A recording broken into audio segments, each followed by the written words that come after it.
the car, when the car is used for work, not used to get to work, does the car make you money? Because if you didn't have the car, you wouldn't be getting paid, right? Is that if the car transforms into an hourly hotel, it could make a lot of money in downtown area near or outside nightclubs. Now, as funny as that is, Dylan,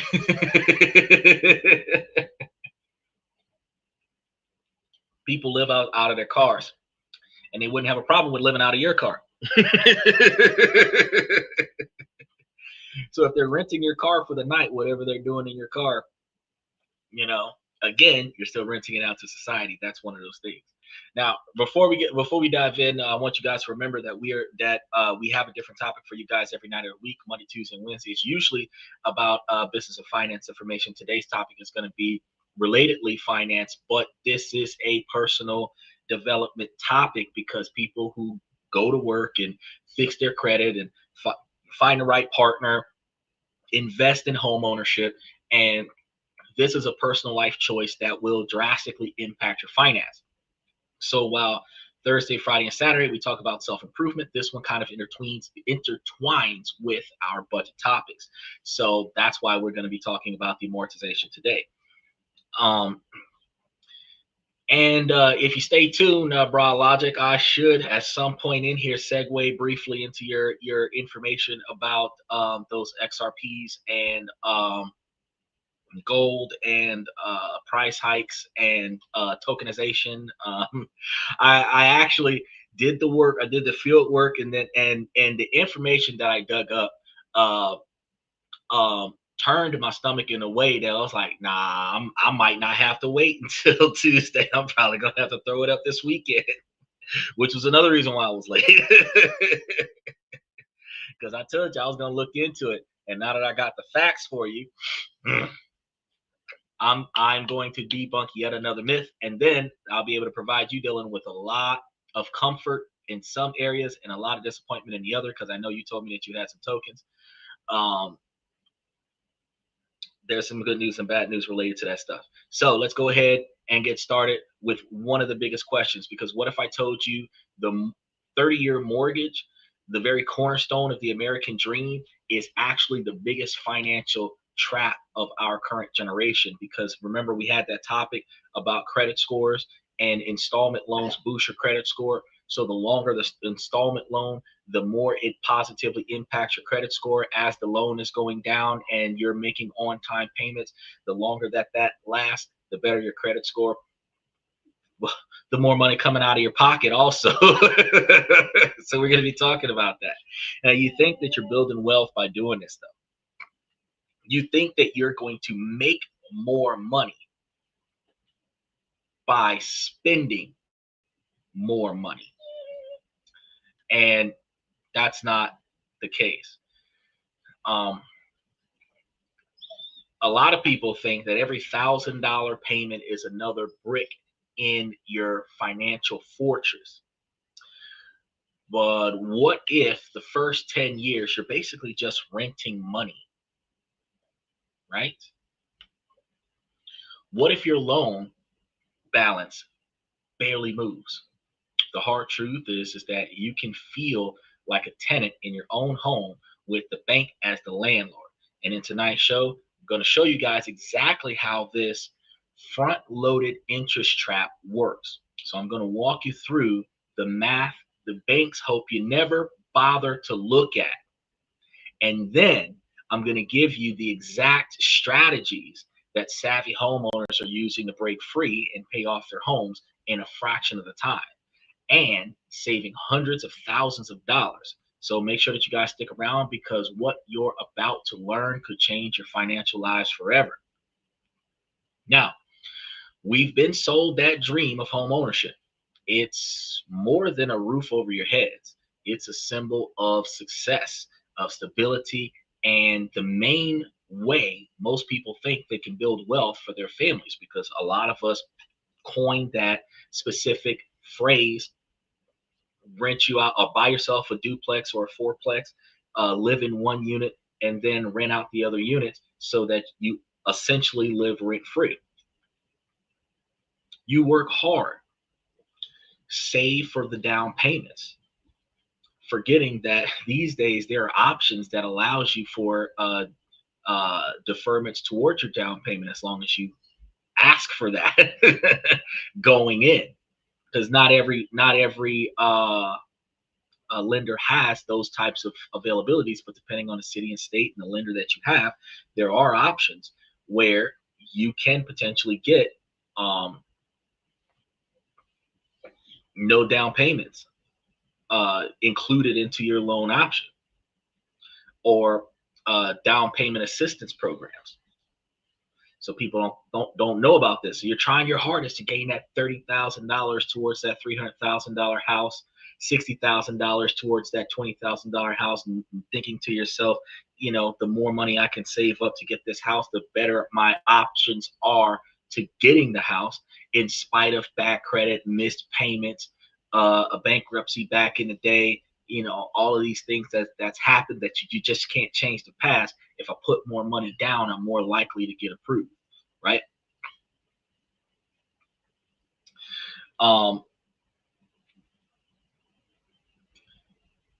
You sign a mountain of paperwork when you're trying to get into this house, and finally you get the keys and you've made it, you've moved in, but have you actually made it?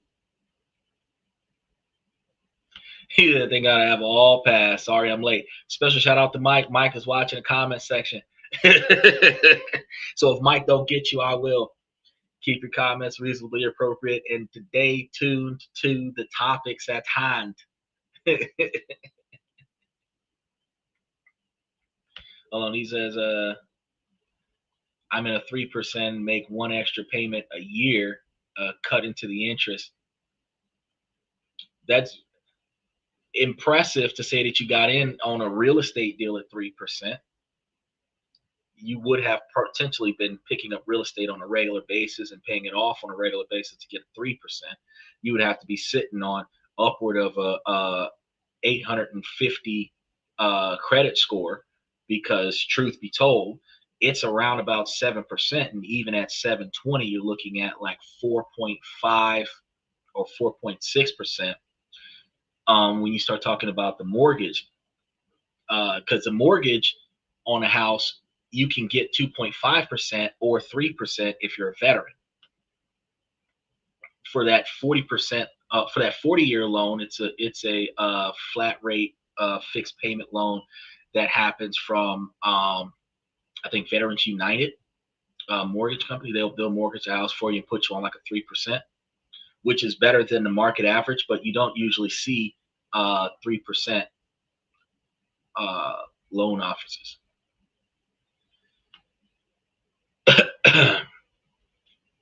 But Dylan said, what about squatting in a house for sale? Does it become your house? Well, squatting in a house for sale is technically considered trespassing, but people do it. If the landlord is aware, or not the landlord, the homeowner is aware that somebody is in the facility and does not trespass them off of the property. Like, say, for example, a chick could know the guy who owns the house and he lets her stay in the house even though the house is for sale. Squatting in a house without vandalism would have to be the only way that you would accomplish that. And if you squat in the house long enough, you have squatters' rights in the United States, which requires the landlord to only go through the extra process of evicting you from the property, because you have the legal possession of premises, which is not ownership of the property. You don't get any money off of it. You can't rent it out. But if you've stayed there for a long period of time, like 6 months or a year, they can't just throw you out. You've established like a nomad style living in that particular location. So they just have to go through the extra legal cost to throw you out. Now, usually, at least here in Florida, a lot of houses that are under development have this green sticker on it that gives law enforcement the legal authority without the property owner's knowledge or consent to enter the property when necessary and acquire any parties that are not legally authorized to be on the property, trespass those people off the property, and put them in jail if they're found back on the property a second time. And you see that stuck on the glass, and sometimes the door in most areas. Making sure so law enforcement knows that anybody who walks into a property that has those notices on them, they don't have the approval to be there, especially in the middle of the night, because the place is supposed to be vacant, right? But if nobody does anything about it, yeah, they will throw you out. Michael says, I get real estate with 0%. I mean, y'all tripping, because you know that you can't get real estate with 0% interest. There isn't an option for that. And if you have 150 credit score, that's not going to get you anything anywhere. You won't even be able to get a phone with that kind of credit score.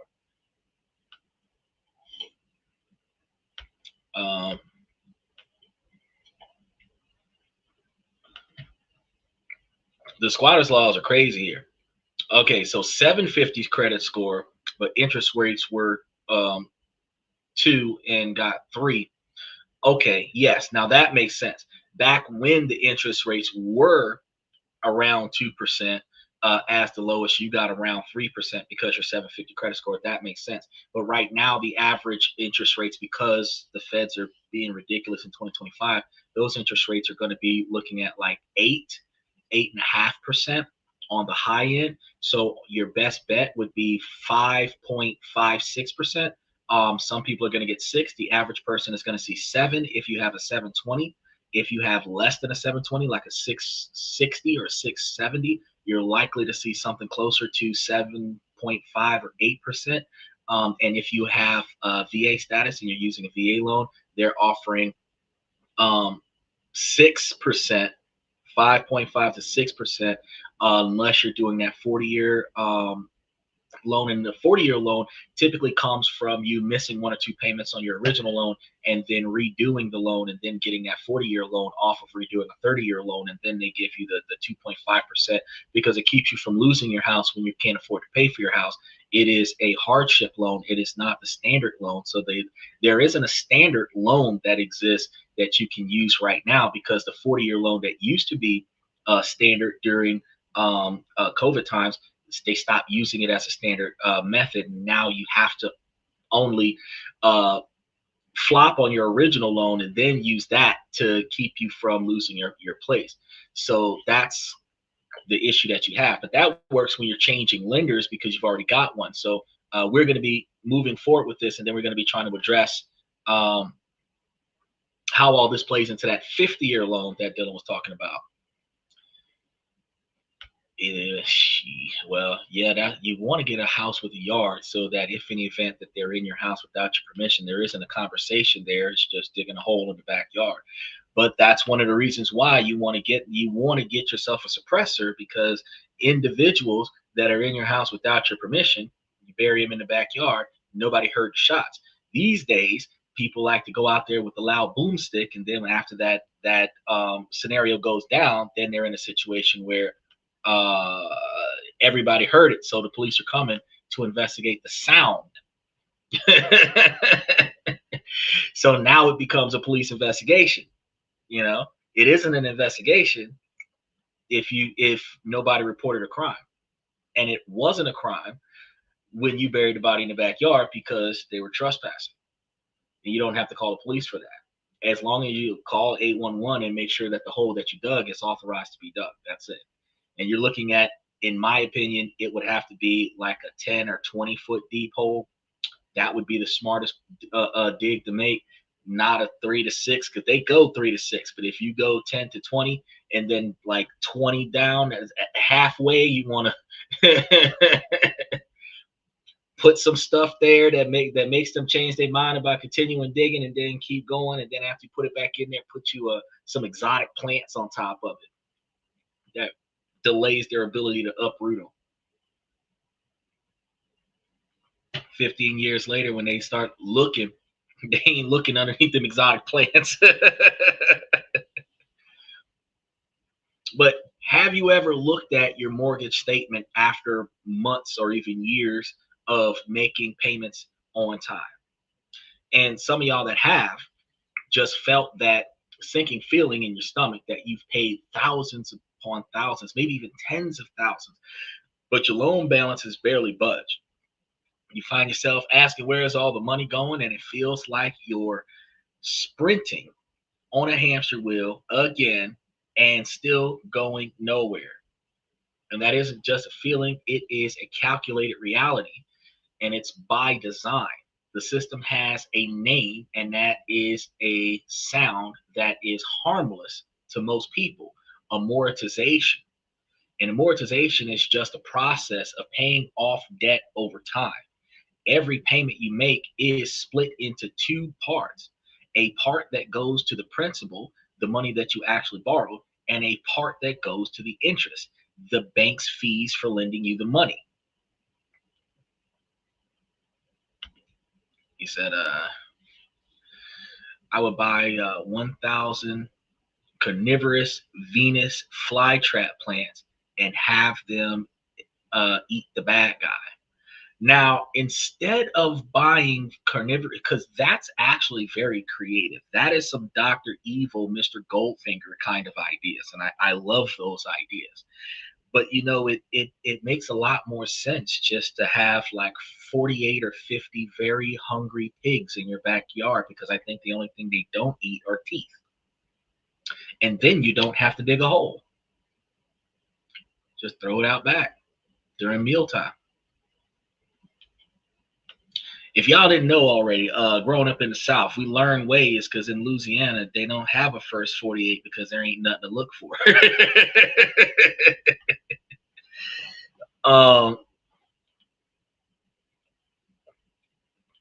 Yeah, it is extreme debt. That's why real estate is only a asset when it is utilized for capital gain. As long as you're living in the house that you're paying a mortgage on, it's not turning you a profit. The same way, as long as you're the only person using the car that you're paying for, it's not turning you a profit.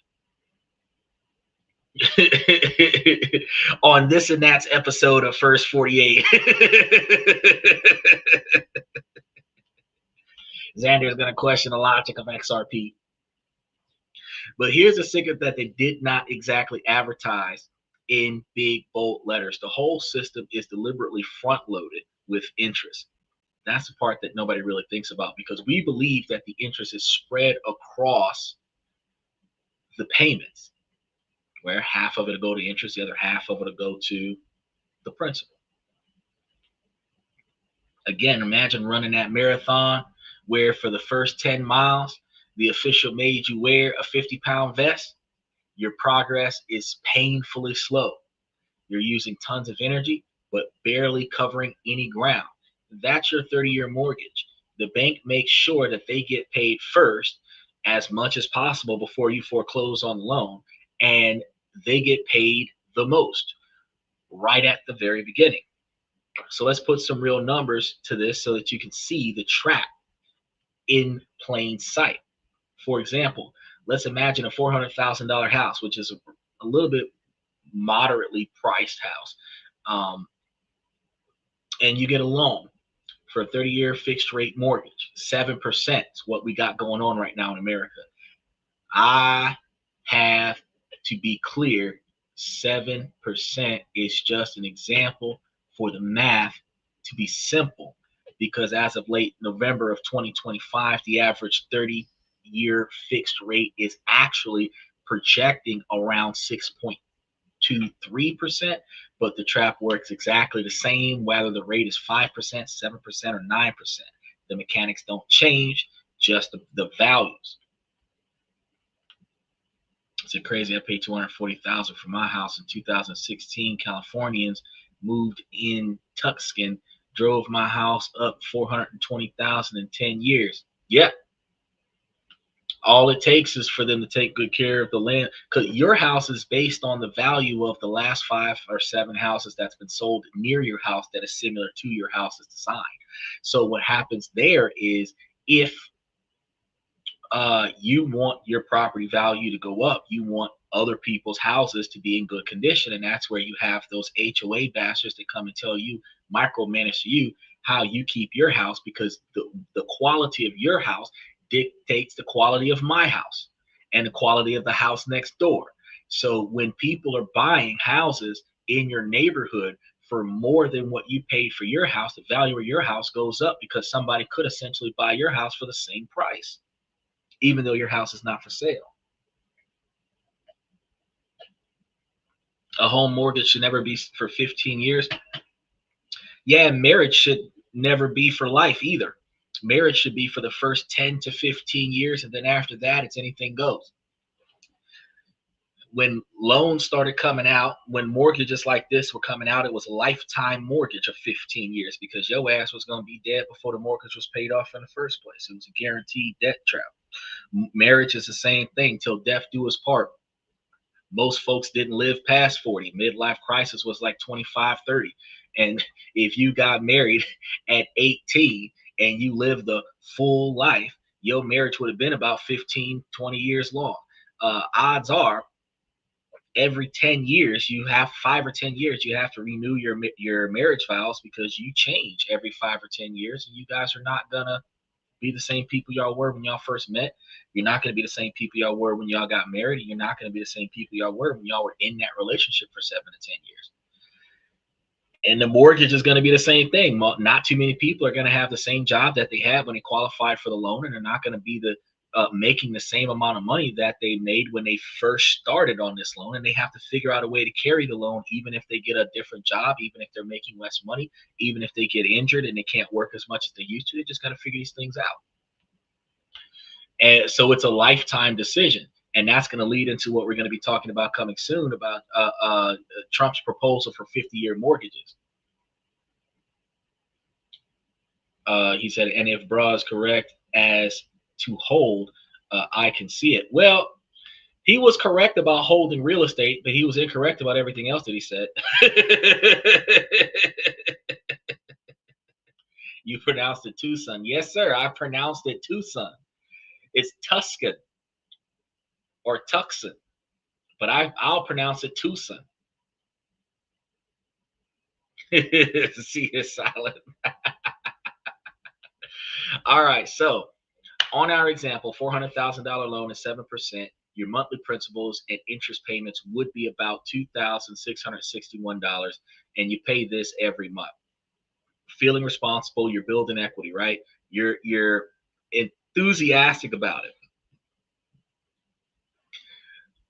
And when you're out there as a dude, you're making these payments on your house, you're big dog on the block, you're making like $6 grand a month.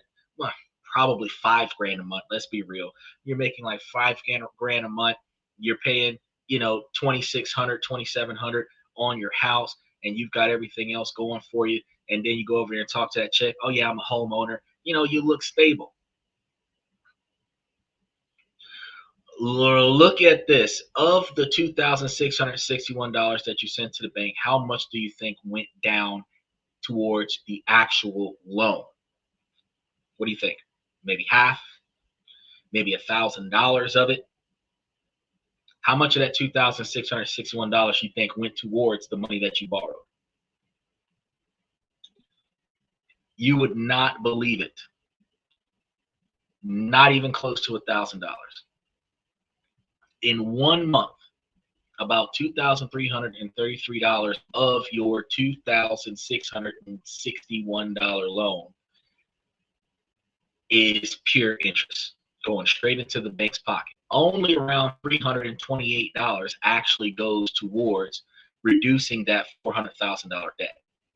Let me say that again. You paid over $2,600 and your debt went down by less than $350. Over 87% of your first payment was just a fee to the bank. You barely made a dent. And it gets worse. Look at the entire first year. He says zero. Michael, it's not going to be zero, because he wouldn't have loans if it wasn't zero. If it was zero, you've made 12 payments totaling $31,932. You've sacrificed and budgeted and poured nearly $32,000 into your investment, right? Your investment. After all that, your loan must have dropped quite a bit, right? Wrong. After paying the bank, almost $32,000 in your first year, your principal balance has only gone down by about $4,100. So let that sink in. You paid $31,932. Your equity from those payments increased by a measly $4,100. So you are in a pretty tough spot. And the question that you're going to ask yourself, where did the other 2,700 go? The 27, well, $28,000. Where'd the rest of that go?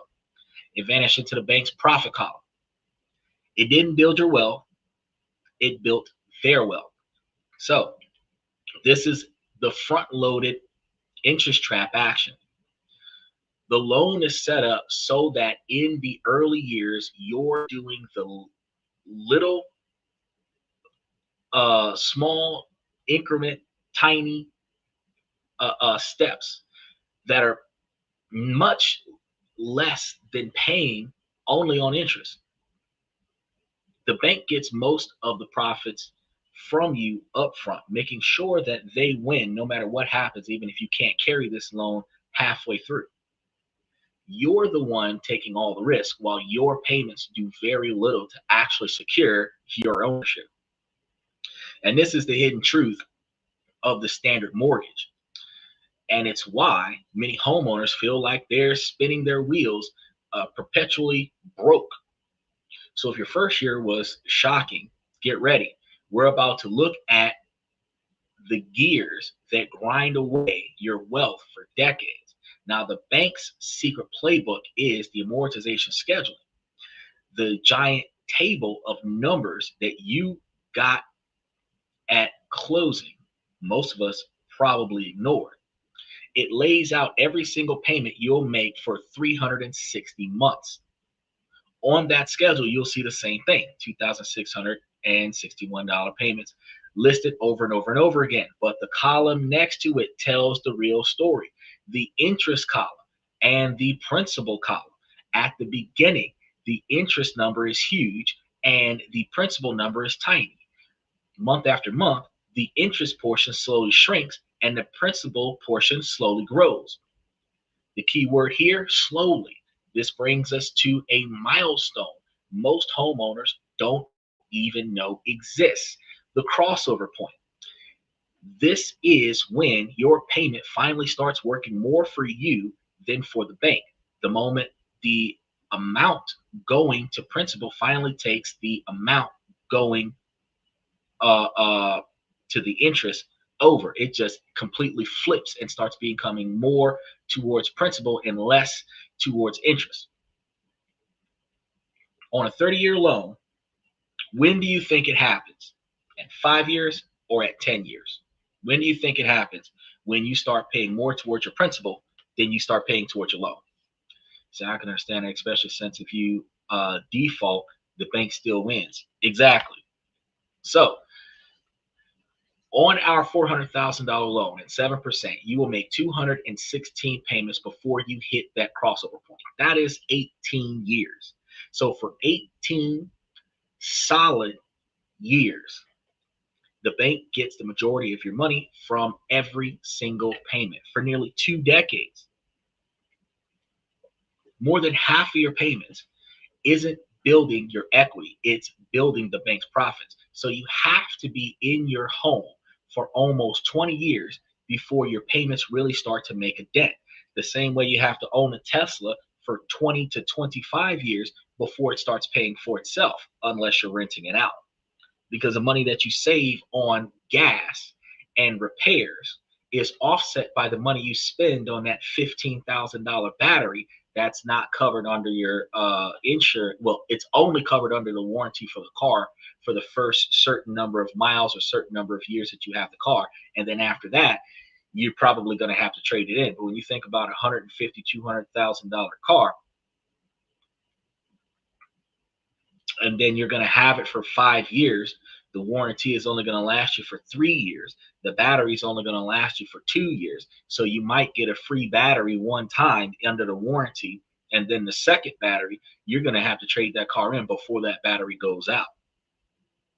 Because otherwise, you're going to have to spend $15,000, which is a Nissan Versa. The price of a brand new Nissan Versa to replace the battery in your Tesla. I don't know. Now, think about this devastating fact, because data shows that the typical American homeowner stays in their home for about 12 years, not 20. Do you see the trap? It's not genius, really. It's not for us to say that we're going to go and grab this and we're going to make ourselves rich by buying ourselves our first house. But everybody is born and raised to believe that home ownership is where you need to be. Home ownership is where we want to be. The bank knows that you're not likely to stay in this house for 30 years. Whether you die of natural causes, whether you divorce, whether you foreclose, you're not likely to be in this house for 30 years. Less people stay in their houses for more than 12 years than people that successfully pay off their loans, unless you're in real estate flipping houses on a regular basis. So they created a system that collects the most interest from you in the first 10 to 15 years of the loan. You live in the house, make payments for a decade, and decide to move. You sell, pay off what you still owe, and what you're left with now, not much more than the down payment and a tiny principal payments that you've made towards the loan. Then what happens? You take that little bit of equity and roll it into a new house with a brand new 30-year mortgage.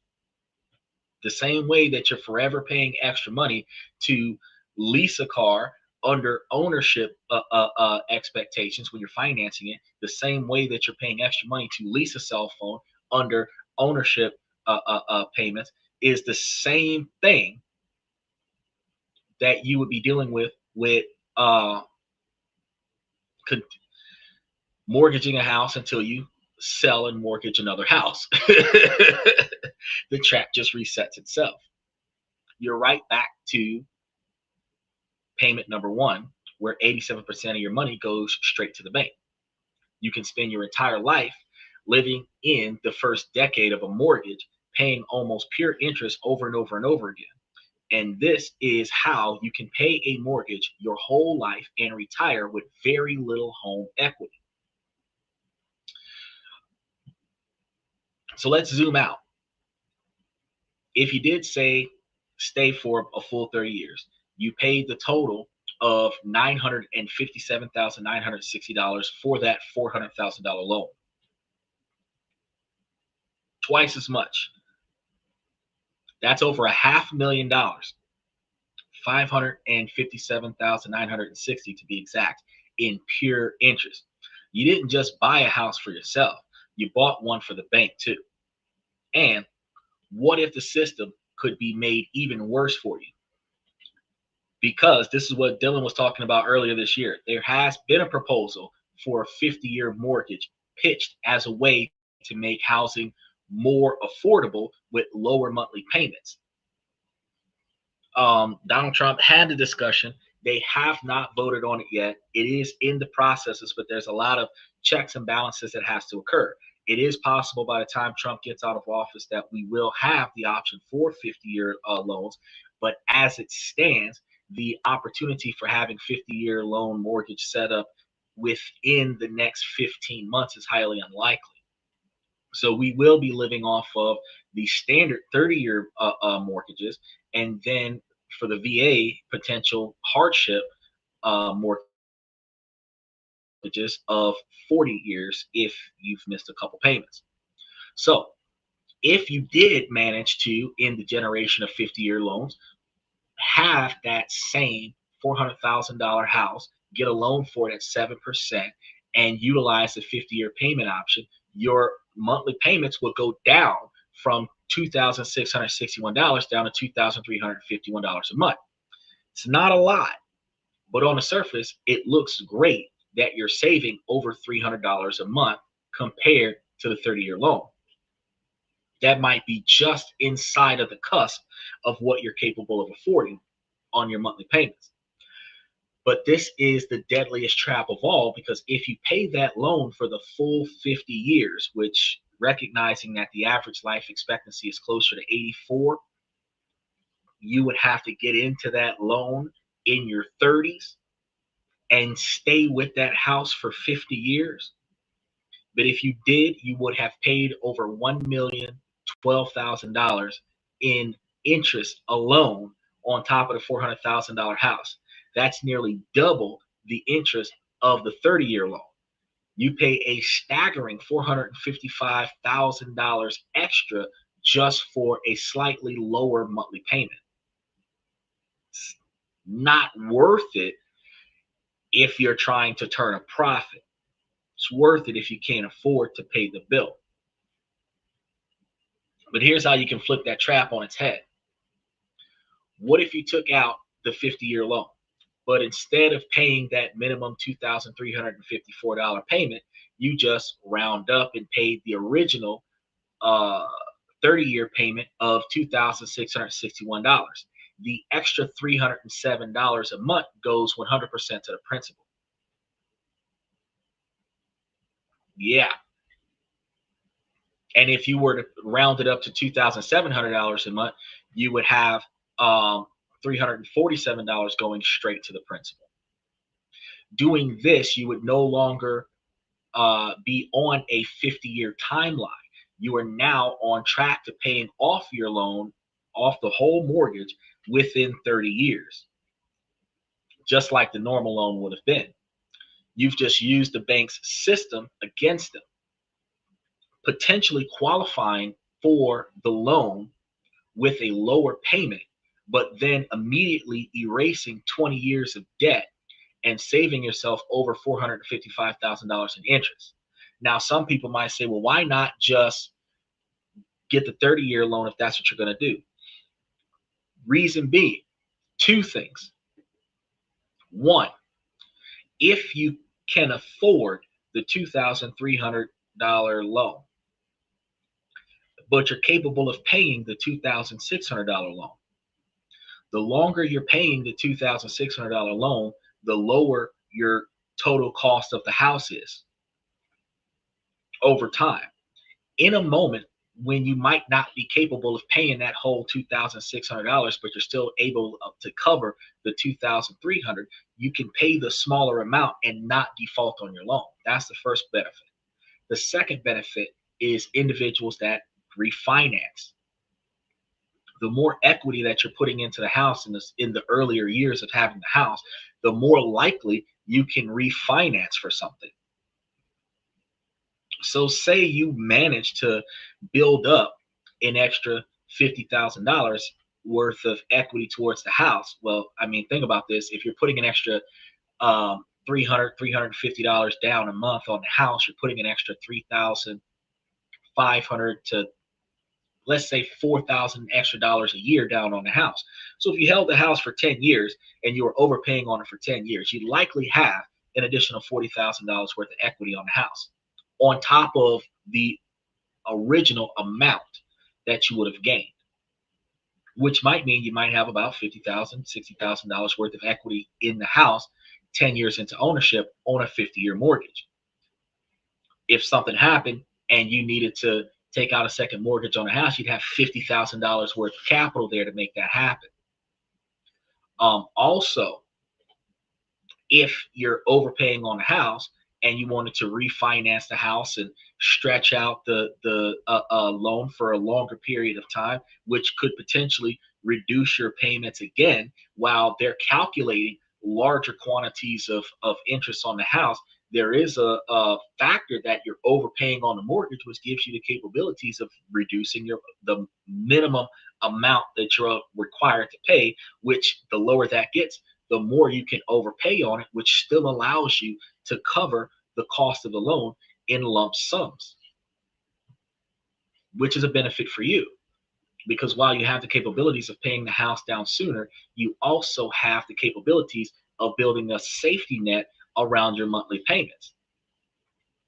And if you know that you're capable of overpaying it by $3,000 and you only put down $2,600, $2,700, and you take that extra $300 a month and put it aside in the bank to give yourself an extra couple of payments worth of security fund there, so that if you don't have any money to pay the bills, you can just take it straight out of your account and cover that cost. You're actually able to keep yourself from defaulting on the loan while you get yourself together for a few months. So if you were one of those feds that were dealing with the furlough from the shutdown, you would have still had 2 extra months worth of money to cover the mortgage while you're trying to figure out everything else in your life. At least the house would have been secured. But let's not forget that we had that terrifying innovations scenario from before the 2008 financial crisis, like negative amortization loans. On those, your payments were so low. When they give you such low monthly payments, it didn't even cover the interest. So every month, your loan balance was actually going up. And thankfully, these specific products are rare in the United States today, but they are a chilling reminder of how the system is always looking for new ways to keep you in debt. So you don't want them to make your payments so low that you're not able to put a dent in the principal. And you also don't want the payments to be too high that you can't afford it. Which is one of the reasons why the next time you go to the dealership to finance a car, you should probably look at the total price of the car and the cost of the amenities. And then you want to discuss with them what can be taken off the price of the car versus what can't. And when you're going to buy a car, it's a situation that you're probably going to want to go there first thing in the morning. And you're probably not going to leave the dealership until the dealership closes. So you want to get you some exercise, prepare for this, get to the dealership and get comfortable. Okay. Because this is going to be like an 8-hour journey. This isn't a situation for you to get the lowest price that you could potentially get. It's going to be an 8-hour journey, or you're going to walk out of there not with the car that you want, or you're going to walk out of there with a payment option that you really didn't want to have. You'll get the car that you want at whatever they tell you that'll pay for if you're not going to negotiate the deal with it. So the system isn't broken. It's built this way on purpose. Now, that was the bad news. And it is bad news. Seeing those numbers should make you angry. But before we're going to channel our anger into action and see the trap and get into how we're going to break this down where you can take back your control, I want to take a brief moment and touch base on Bro Logic's discussion the other day, because he came to us with some information and then jumped into our relationship topic, talking about finance, which was completely left field. And I gave him my word today that I was going to cover the information, and I'm going to cover the information today because he talked about gold going up soon. He talked about XRPs. He talked about tokenization. And he brought up a very large quantity of information that would make a lot of people ask questions.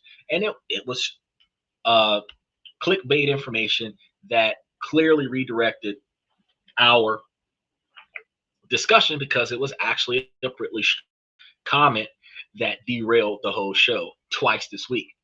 So, my word, I'm going to derail the show real quick. And I just want you guys to stay tuned, because after I cover this short synopsis of Bro Logic's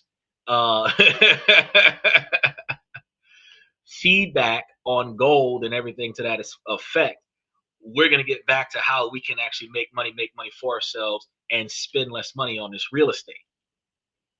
Okay? So, Bro Logic has been coming to the show often this last week, popping up on the show with the rumors from social media, in forums and in the anxious corners of the financial world, where this number of $25,000 is supposed to happen. And the claim is that perceivably by February, just a couple of months away, that the price of gold won't just creep up, it will be suddenly revalued to an incredible $25,000 an ounce from its current $4,000 an ounce level. And it's a story that taps into our deepest fears of currency collapse and our wildest dreams of finding a golden lottery ticket, the same way he was telling us about how cryptocurrency was going to explode. And we're going to be covering cryptocurrency specifically on Tuesday, so I'm not going to talk about that topic right now. But let's cut to the chase, because in this scenario, it is almost impossibly unlikely. So I wanted to go ahead while Bro Logic was here. I don't know if you're still listening, Bro Logic. I want to go ahead and discuss with you today, because we're going to break down exactly why the $25,000 figure is more of a fantasy than a forecast. He said, then what? Oh, after I finish talking about this, then I'm going to tell you how to get financially savvy with amortization with your real estate. So we're not here to dismiss the anxieties of those other individuals that makes the idea so popular. The worries about government debt, inflation, and stability of our financial systems are completely valid. But my job here is to separate those valid concerns from the viral hype. So we're going to look at what it would really take for gold to hit that price, and what history tells us, and what the world's biggest financial institutions are actually predicting. Now, the data points to a very different story, one that ends closer to a still impressive $5,000 target grounded in reality, where Michael actually had claimed this before, that it would be somewhere between 5 or 6,000, but not 25. But I couldn't really chime in on it because I had to do the research and find out what the case was. And while the $5,000 target is more reality, not wishful thinking, let's separate the hype from what's real. Now, before we debunk the number, we need to ask why a claim of $25,000 of gold by February is getting so much traction in the first place.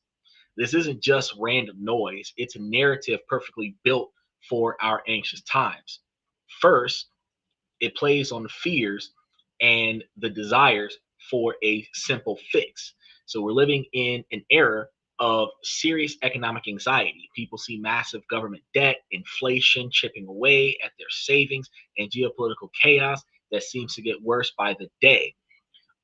These are a lot of the claims that Logic came in here and illogically pronounced as excuses as to why gold was going to spike in a couple of months to $25,000, and sell all of your stocks and sell all your, and you're going to miss it if you don't.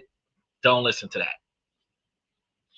These are problems, and they create legitimate fears that the system is very fragile. The $25,000 gold rumor swoops in with a powerful promise. Just buy gold, and you're not only to be protected, you'll get rich when the system resets. It's a lifeboat in a stormy sea, and that promise is so tempting that people are willing to ignore the facts, which is why I come to this show to bring you the facts. The second rumor is, and it is not a fact before I keep going. The second rumor is very clever because it's wrapped around a tiny kernel of truth, which is then stretched into extreme levels of fiction. The whole idea of a revolution isn't completely made up. Some commentators point to theoretical exercises to make their case. For instance, analysis like Tavia Costa of Crescat Capital have noted that historically U.S. gold reserves were worth a much higher percentage of government debt, as much as 40% during World War II. And if you applied that same math today, you'd get an amplified gold price in the tens of thousands, with some calculations landing it near that $25,000 statement. But here's the part that gets lost in social media. These are thoughts, experiments, not forecasts. They're designed to show how far we've strayed from a gold-backed system because, as Donald Trump in his first term declared, the US dollar is no longer backed by gold. It is not to predict that we're going back to one of those backed by gold models tomorrow. And since the United States dollar is not backed by gold, the value of the dollar only is expressed in contrast to the increased cost of products, which means that how much you could get today versus how much you could have gotten years ago for the same quantity of money is the calculation of buying power.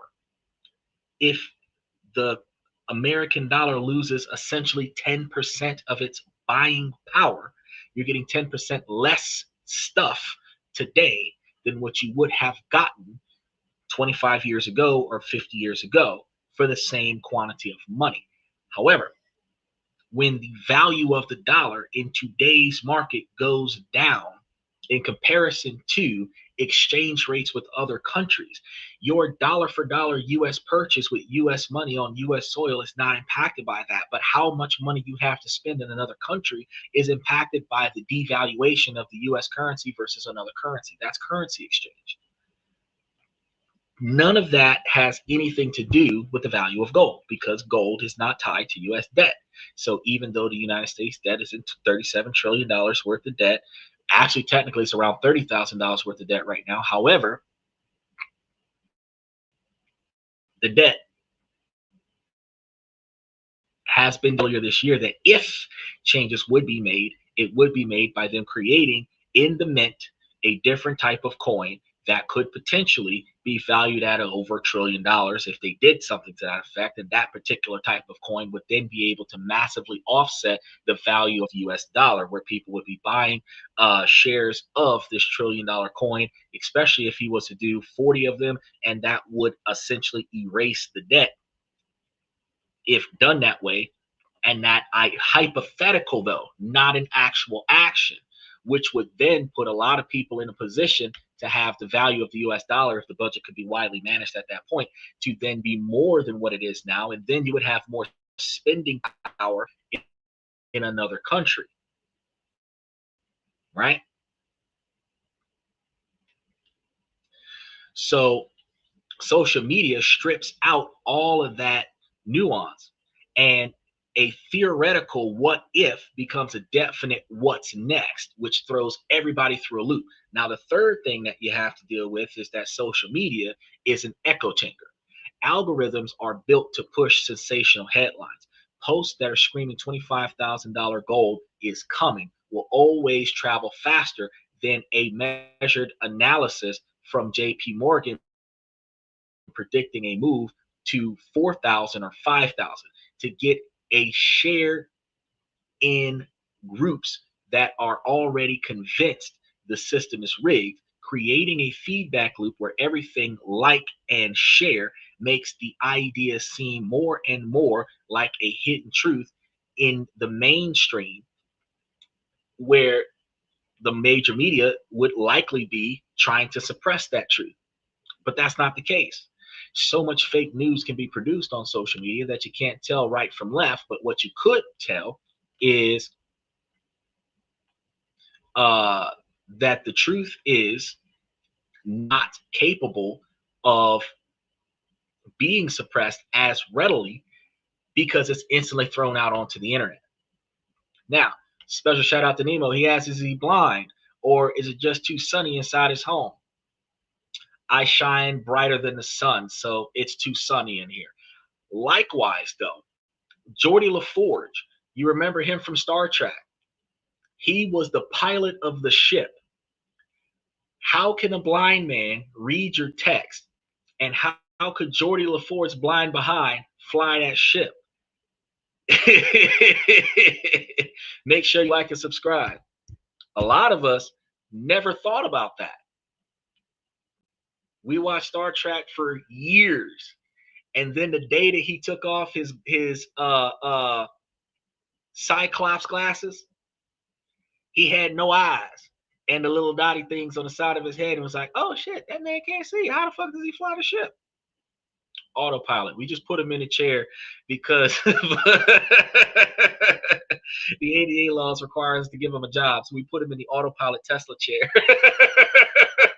and let the car drive itself and make Jordy feel useful. Now, back to this so that I can get back to the real estate thing. The final rumor that we hear, which Bra Logic comes up and talks about, this one's going to rely on a distorted reading history. Proponents will point to President Franklin D. Roosevelt's 1934 Gold Reserve Act, which repriced gold from $20.65 to $35 an ounce overnight. And they present it as a proof of evidence that the government can simply decree a new high price for gold whenever they want to, but they're leaving out one massive detail.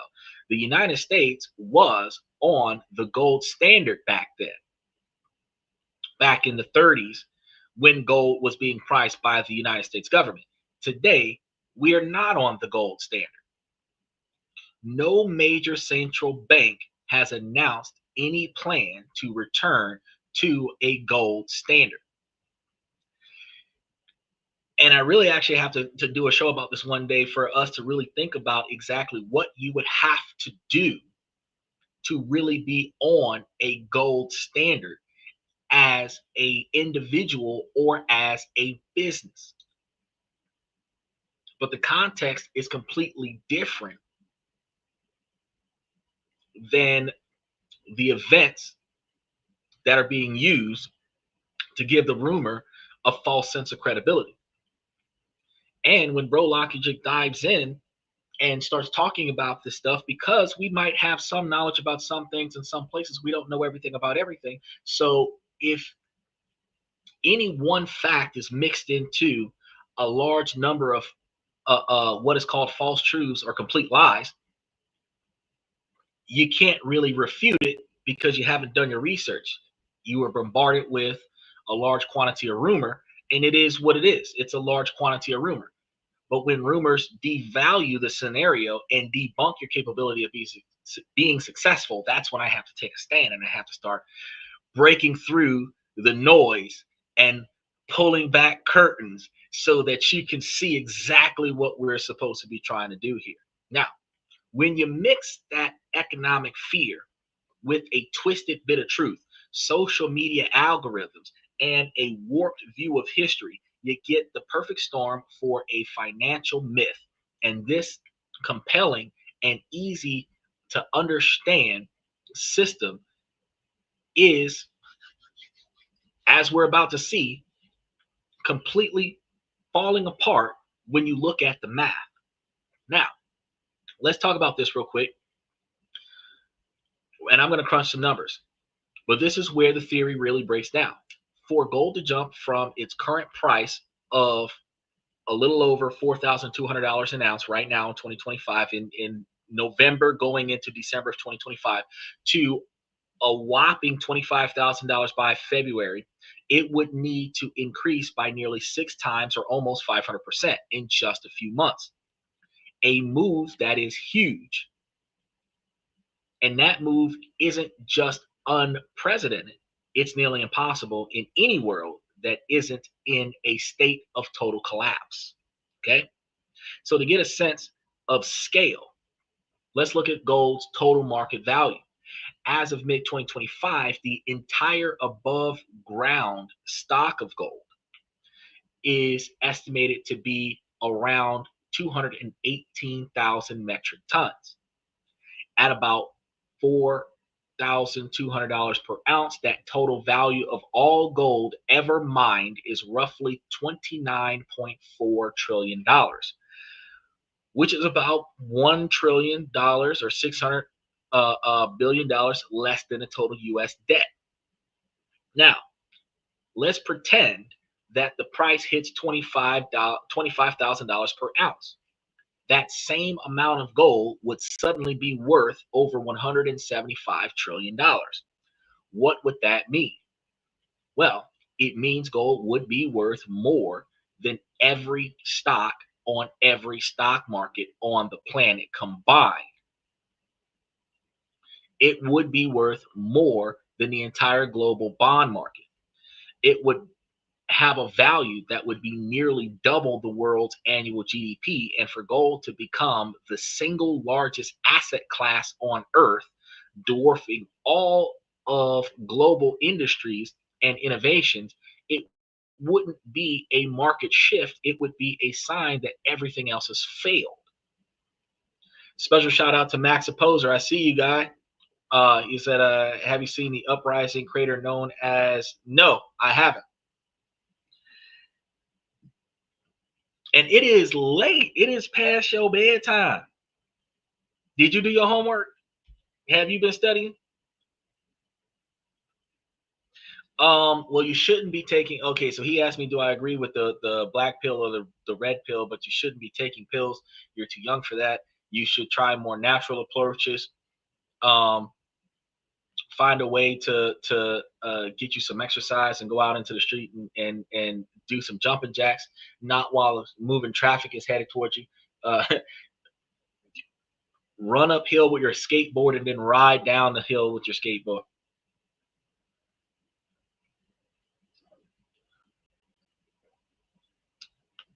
That's not how you spell that word.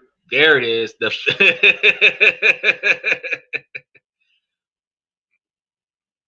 The psychological. You're talking about the psychological aspects. Well, the psychological aspect, the psychological aspects related to blue pill and red pill, or black pill, because you said black pill, are social constructs based on social and geographical debates, which are typically one-sided debates from individuals that are extremely close-minded to broad spectrum scale knowledge and sources, which typically compromises any logical and rational discussion, because logical and rational discussion doesn't just analyze the problems and the facts. It more to the magnitude addresses what is the issue and then how do we solve it, which is what I do on this show. I actually bring up what the problem is and then I tell you guys what to do to solve it. Now, for price jumps like the $25,000 gold thing to happen naturally, you would need a wave of buying so huge that there's no historical comparison for it. And we aren't talking about a few $billion moving into gold ETFs. We're talking about trillions and trillions of dollars flooding into a relatively small market all at once. And where would that money even come from? Because it would mean a complete and total abandonment of every other asset. People would have to sell their stocks, bonds, and real estate. Everything would have to go and pour all of it into gold, only gold, nothing else. And this isn't a flight to safety, it is a stampede into one asset that signals the end of the financial system as we know it. This is why the proponents used the word revolutionary, suggesting a government will just announce a new price. But think about the consequences. Anyone holding gold would see their wealth multiplied by nearly 6 times overnight. Meanwhile, the mass majority of individuals without gold would have their savings and currencies catastrophically devalued. It would be the biggest wealth transfer in human history, wiping out the middle class and creating a new global aristocratic era of gold holders. The social and political chaos that would follow is unimaginable, and it would also bankrupt nations and financial institutions with short positions or derivative contracts that are tied to gold. Now, the derivatives market, which is vastly larger than the physical market, would implode. Every central bank would be in disarray. While the US has the world's largest official reserves, countries like China and India would see the value of their holdings explode, instantly redrawing the map of global economic powers. So a $25,000 price isn't a feature of a functioning system, it is a symptom of a completely broken one. And it implies rampant hyperinflation, a collapse of all other assets, and the breakdown of social order. And that isn't a scenario that just around the corner for us. It is a doomsday scenario that has no basis in our current reality. So it is completely false. Now, history is usually our best guide for the market, and it tells a very different story about gold. Gold has had some wild rides, but nothing, and I mean nothing, comes close to the claims of a six-time price jump in a few months. So let's look at two of the biggest gold bull markets in modern era. The first one was a famous spike in 1979 to 1980, which he didn't talk about. Bro Logic didn't talk about. That era was defined by a perfect storm of stagflation in the United States, high inflation, high unemployment, and a stagnant economy. The Iranian Revolution and the Soviet invasion of Afghanistan added a layer of geopolitical panic as confidence in the dollar collapsed. And the same time, gold went on a legendary run, soaring from about $200 an ounce to a peak of over $850 in January of 1980. And that was a stunning four-time increase. But here are two key facts. First, that really took place over years, not months. Second, the economic conditions were extreme, with double-digit inflation and a real fear that the government had lost control. The government hasn't lost control in 2025. He has complete and total control over what he's doing. While we don't necessarily know what the plan is, and not all of us agree with what he does, it doesn't change the fact that he knows exactly what he's doing. The second major bull run followed in 2008, which is what we were talking about with real estate, and you had the global financial crisis as central banks fired up the money and all of the printers started working in overtime with quantitative easing and cut interest rates into zero factors. We developed levels of fear currency, data basement spreads from its low in late 2008 to its peak in 2011, which is 3 years. Gold rallied from under $700 to over $1,900 an ounce, and that is a nearly 3-time increase. Once again, this was a multiply of over the years climb driven by a crisis that shook the entire globe banking system consistently for years. That really has been fueled in today's market by its own powerful forces. So sticky inflation, geopolitical risks, and most importantly, massive and stunned uh, buying power from the world's central banks are not all that it's going to take to make things jump up to 25 grand. After sanctions froze Russia's currency reserves in 2022, and we just sanctioned them in 2025 with the attacks on Ukraine. In emerging markets,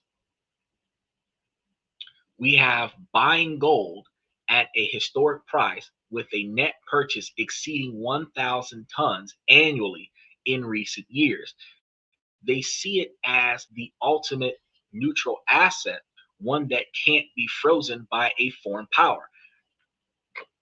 This institutional buy is a structural shift, and it's a key reason gold is trading over $4,200. But this rally has followed a historical pattern, a steady multi-year climb, not a single quarter jump. Even the most bullish analysts see this trend continuing, not going uh, parabolic. So they know that a move to 25,000 would require a crisis bigger than that occurred in 1970 in stagflation, that also led into the 2008 meltdown climbs. And history shows us that the gold runs are marathons, not 100-yard dashes. So if the $25,000 is a fantasy, what's the reality? Real story is that a continued steady climb towards $5,000 mark. It is not a sensational headline, but it is a forecast backed by large banks that publish commodity and macro outlooks with explicit gold price targets. Now, these reports give back uh, case by case and bull case ranges that are also backed by sophisticated models. Now, the world's major banks are overwhelmingly bullish on gold, but their targets are set by data, not doomsday theories. So, for instance, Bank of America projects that gold could reach $5,000 per ounce by 2026.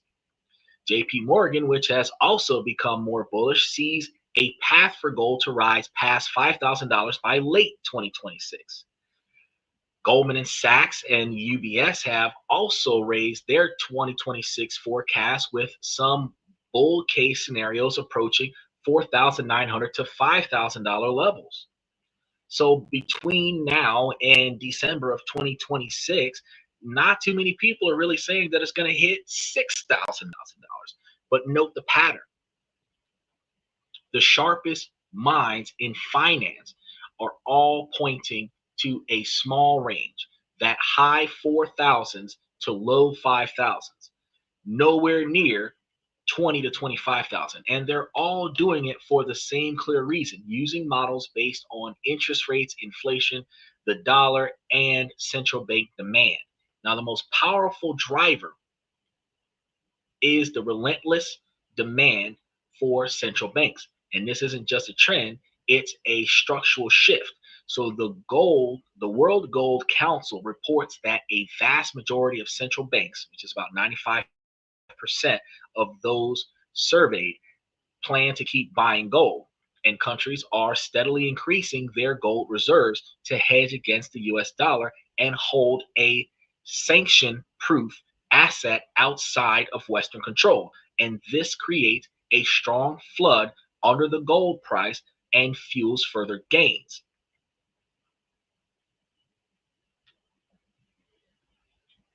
The second, what? The second driver is the expected policy pivot from the US Federal Reserves. After a cycle of aggressive rate hikes, the consensus is that the Fed will begin cutting interest rates. Lower interest rates decreases the opportunity cost of holding gold, which pays no yield, making it far more attractive than bonds or savings accounts. Third is the long-term problem of government debt and currency debasement.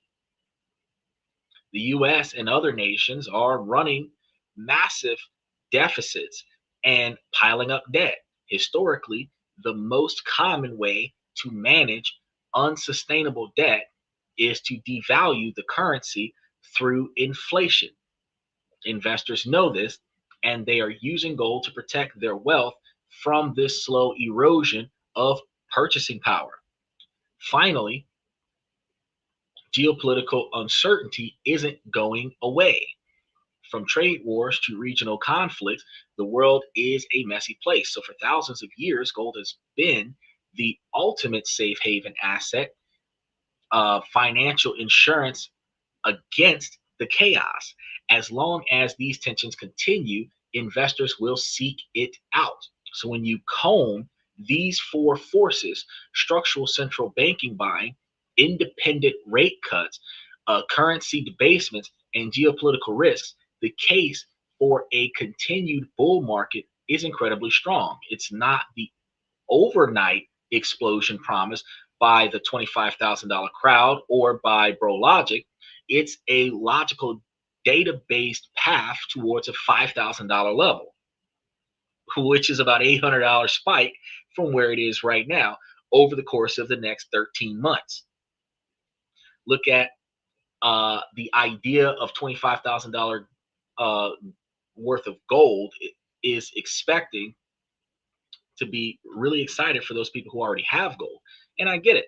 It's a narrative built on a real anxiety, but isn't uh, propped up by, it's only going to be propped up by the bad math and a distorted history. It's a product of social media hype, not sound analysis. A 6-time price jump in a few months wouldn't be a bull market. It would be the signal of a global economic meltdown that is simply not supported by the evidence, which is one of the reasons why Bro Logic could not bring us any evidence that would indicate his claims. Now, the real story, the one told by the data, is less dramatic, but far more credible, where in a powerful bull market for gold, driven by unprecedented buying from central banks, the prospect of lower interest rates and the slows of reality for currency debasement, these are the forces that have led institutions like Bank of America, Goldman Sachs, and JP Morgan to all forecast a continued rise with price targets clustering around 5,000 over the next 2 years. One of the things that I want to tell you is that for the average individual, if we're going to invest in gold, since the cost of storing it and the cost of insuring it is going to exceed the price increase year over year, in order for the individual investor to turn over a larger profit on gold, we would probably do better putting our money towards investing in ETFs that are backing gold value. So if you find on some of the shows that I've done, when I talk to you guys about investing in precious minerals and precious metals, gold, silver, platinum, and all that other stuff, that if you go and look for ETFs that fund gold mining or gold companies, then you would be able to have the value of gold stock, again, stock, not the physical gold, on the market, where at any point in time you would have an easier accessibility to acquiring your money back from the stock, as long as the stock doesn't crash, faster than trying to find a place that will take your gold. Like we had somebody come onto the show and talk about how they sold an ounce of gold for $2,500 at a pawn shop, recognizing that right now when they sold it, the gold was valued at $4,200. So that guy lost a ton of money selling his gold bar at the nearby pawn shop to get quick cash. Now, it's still a powerful move that offers real potential for wealth, protection, and growth to go and buy gold, but it's one based on rational market forces, not on a fast fantasy of a reset of the world's order. So understanding the difference between hype and reality is the most important step that you can take there. So don't get caught up in chasing any impossible lottery ticket. You want to focus on the real drivers that are steadily pushing the gold higher. Now, another thing I want to talk about before we get back to giving you guys all the information that you need to knock back the cost of buying a house, I want to get into this XRP thing that Bro Logic came into the show with. The claim had suggested, the claim that came from Bro Logic was that a global financial reset where XRP becomes a core settlement asset, its price is supposed to be exploding to levels that are hard to even imagine. And we're seeing posts talking about XRP hitting thousands of dollars, all tied to this supposed gold backing story. Remember, he said something about Dubai was supposed to be taking it over, and then they were supposed to be backing by XRP and all this other stuff. It's a powerful narrative. especially for those who've held on through the years of market validity. The idea creates a potent mix of hope and explosion or exclusivity in the explosion. Um, but this suggests that those in the know are the ones on the verge of an unprecedented windfall yet again. But where does this story actually come from? And more importantly, is there a single shred of evidence that supports this either?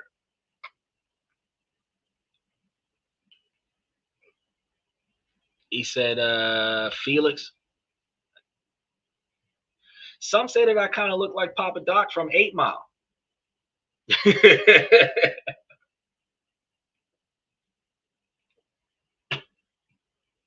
I got a very familiar face. Depending on whether or not my hair is braided or not, I could potentially pass off as Andre 3000. You know. Now, the XRP gold myth is a masterclass in modern misinformation. So I want to get down to the bottom of that. It thrives in social media echo chambers as well, amplified by influencers and anonymous accounts like Bralogic, who present speculation as fact. They weave together unrelated threads of truth to create a convincing yet entirely false tapestry. They'll point to the US government holding vast gold reserves, because that is true. And they'll point to the government's growing involvement in digital asset, because that's also true. And they'll utilize that to say that cryptocurrency is going to blow up again because of it, even though it kind of settled down after Elon Musk gave Donald Trump the middle finger. And then they'll highlight the XRP potential uh, as a fast, efficient payment tool, which XRP is, again, true, a very good payment tool. But then they'll mix these three separate facts, and then they'll create the illusion of a connection. It's a classic sleight of hand. The narrative blurs, and the lines between government policies and private sector technology, leading hopeful investors to believe a government sanctioned moonshot is imminent. These stories create a FOMO effect, the fear of missing out, which can manipulate the market before an inevitable crash. But when you pull on the threads, the entire story starts to unravel. So we're going to be clear again. There are no credible evidence, no official documents, and no statements from Ripple or the United States government that suggest that XRP is or will be ever backed by US gold. Where industry experts have repeatedly debunked this, and I'm going to be, again, one of those experts that's going to debunk the myth. Former Ripple director of developer relations, Matt Hamilton, has stated for years that XRP's decentralization design is fundamentally incompatible with being backed by a centralized asset like gold. So to back XRP with gold, a central entity would need to hold the gold and guarantee convertibility, with defeats which would defeat the purpose of the XRP ledger's structure. So that's an issue in and of itself. Holding the gold as a guarantee for convertibility is going to defeat the XRP ledger structure. XRP's value is driven by market supply and demand and its utility, not by a hidden pile of gold bars in Fort Knox, which a lot of people say doesn't even exist. So if the government isn't backed by XRP with gold, what is it doing? This is where the kernel of truth gets twisted, because on March of 2026, an executive order was signed to establish a stringent Bitcoin reserve and the United States digital asset stockpile. And this policy we covered on the show is about the United States government managing the cryptocurrency it has already seized from criminal cases, like the takedowns of the Silk Road Marketplace and the Bitfinex hack.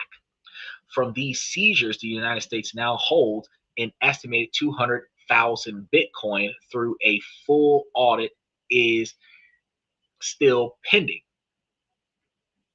So the Doge audit that I do believe Doge just wrapped up its audit, it is still pending as to how much of the Bitcoin that they have, but 200,000 Bitcoins is what they have right now. And at 100,000 coins per coin, that's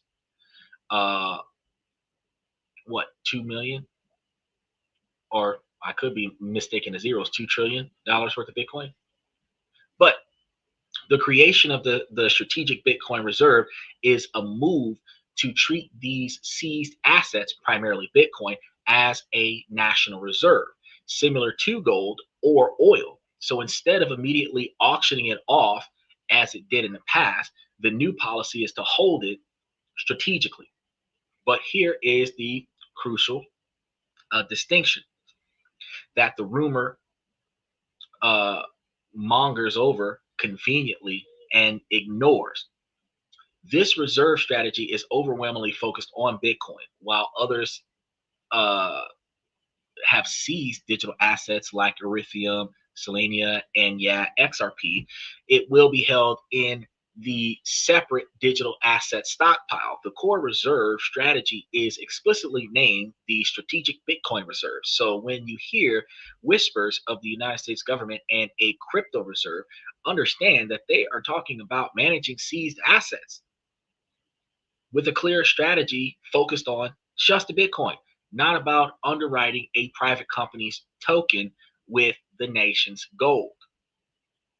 Now we're about to get into the real story with the drivings of XRP values and who actually benefits from the gold backed fantasies. So if you're tired of the hype and you want more deep dives that separate fact from fiction in crypto, make sure that you hit that like button and subscribe to the channel, and make sure that you come back on Tuesday, because we're also going to be talking about the flop in cryptocurrencies over the past few months. And this is the best way for you guys to stay informed and protect yourselves from that next big lie.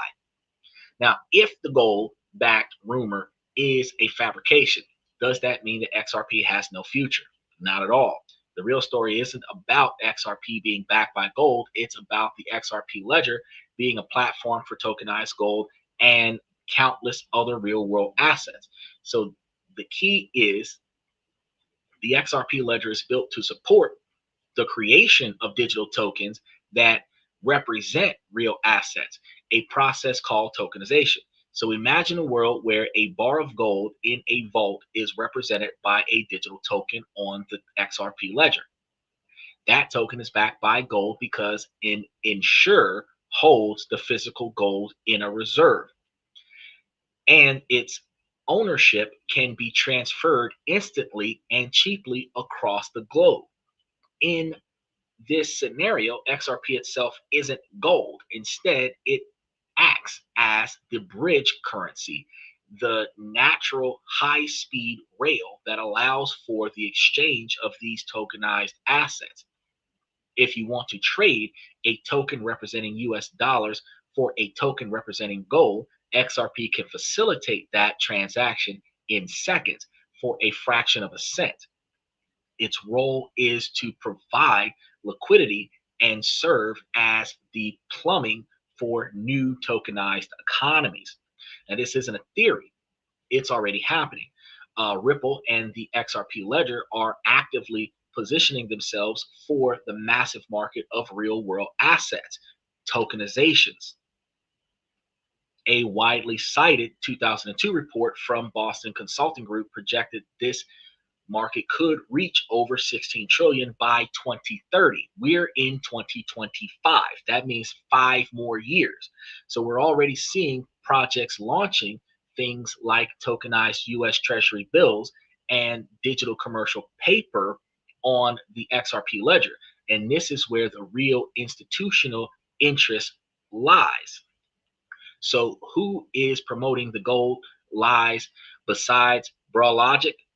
Well, it's a mix of players, grifters who create hype to pump and dump their holdings, overzealous supporters who get caught up in the excitement and share misinformation unintentionally, and influencers who know that sensational claims generate more clicks than sober technical analysis. The lie benefits those who prey on financial desperation, selling a get rich quick fantasy instead of a complex long term technological shift, which I keep telling you, it is a 20-year or longer plan to get rich. It is not an overnight sensation, and anything that happens overnight is not stability. So the great XRP gold lies is just that, a lie. So there is no plan to back XRP with US gold. The government crypto strategy formalized in March of 2025 is centered on managing its seized assets, primarily Bitcoin, through a strategic reserve. And the rumor is a dangerous distortion built to manipulate investors and potentially troll podcasts to take away from the attention of the main topic. However, the truth behind the lie is compelling. XRP's future value isn't tied to a century-old monetary standard, but to its potential role as a fundamental layer for a new tokenized economy. Its success will depend on real-world adaptations, regulatory clarity, and its ability to help move trillions of dollars in tokenized assets. And this is a story about technological utility, not a secret government plot. So, as an investor, your decisions should be based on fundamentals, not fantasy. You want to understand the technology, the use case, and the risks. The crypto space is full of narratives designed to separate you from your money, and your greatest tool is skepticism. Question everything, demand evidence, and never invest more than you can afford to lose. So I'm going to say that again. Never invest more than you can afford to lose based on an anonymous tip from the internet, especially somebody who jumps up onto the podcast, can't even show their face, and make a claim that is too good to be true. Any promise of easy riches is almost always an illusion. The promise of revolutionary technology, however, is worth paying attention to. Just make sure that you know the difference between the two. So I bring you guys long-term game plans, long-term strategies. It's not something overnight. You're going to have to make payments on it. You're going to have to save towards it. You're going to have to put something up towards it. You're going to have to build it to get it to where you want it to be. It is not an overnight sensation, and it's going to take you 10 to 20 years to see the positive results of it, but you can start seeing small increments of results in a month-to-month basis. So if it takes you 30 days to see a benefit, if it takes you 90 days to see a benefit, and then you have to scale up that benefit by continuously investing in it, it is not an overnight sensation. You can't just put your money up for 3 days and come out of it with a millionaire. Because even if you were doing a dividend rotation strategy that we talk about, and you put up 100 grand on a stock, and that stock loses $2 a share, and you have 10,000 stocks, you're losing a lot more money than what you think when you start doing it on a grander scale. Yeah, the money that you get back is the money that you get back. But if you're getting back $1.75 a share and you're losing $2 a share, you lost 75 cents a share. And if you have 100,000 shares, you just lost $750,000. So you got to think about what you're trying to accomplish and where you're trying to accomplish it. Small scale investing, you can utilize dividend rotation strategy, because if you put up $10,000 and move it around, you can turn that $10,000 into $22,000. Yeah. And then give the government $4,000 worth of taxation. Of course. But would I recommend you doing that with 100 grand? Not unless you're willing to lose 20 grand of it in the process of gaining 15 grand. You might be able to turn 100 grand into 250 grand. You might be able to, including wins and losses, turn 100 grand into 175 grand. But realistically speaking, with the taxation involved with 100 grand transactions, you're more likely to be able to buy and hold using a core satellite portfolio and adding to the principal, and then shaving off the difference when you start experiencing mild spikes in your portfolio where you're only shaving off a few thousand here and there and adding on a few thousand here and there, and only dealing with the difference between the two is taxation, if any taxation at all, if you're doing buy and holds. When we provide you guys with the information to be successful, we're providing you guys with the information to be successful. We're not providing you guys with information to sit here and what if and hypothesize. So when we get back to our real estate dynamic, we think about the system's biggest weakness in amortization is that it assumes that you will only pay the minimum amount of money. And that is where the hypothesis that you're overpaying on your house in order to get a mortgage actually comes from. The moment that you pay $1 more than the bank's profit machine starts to sputter, and the reason being is that you're going to ask yourself why. Because any extra payment that you make by law has to go 100% directly to your principal. This is the key that nobody knows anything about. Every extra dollar you send cuts away at the loan's foundation, reducing the balance that future interest gets calculated on. It's like skipping ahead in the marathon without the 50-pound vest on anymore. So let's start with a simple hack that you can use today. This one is incredibly simple. Look at your monthly payment. If it's $2,661, just round up to pay that $2,700. An extra $39 might seem like nothing to you, but it's the most powerful money that you'll spend all month because it goes straight to the principal. That $39 isn't just $39. It is money that won't be charged interest for the next 20 to 30 years. By paying just that tiny bit extra on your example loan, you'd pay off your mortgage 1 year and 7 months earlier and save over $27,000 in interest. Now, this is the next level up because the goal is to make one extra mortgage payment per year. But instead of a lump sum, you break it down. So take your monthly payment of $2,661 into our example and then divide it by 12 months. And that's about $222. Now, just add that to your mortgage payment every single month. So you'd be paying $2,883 instead of $2,661. Or if you wanted to round it up to an even number so that it makes more sense to you, you would start paying $2,900 a month instead of $2,661.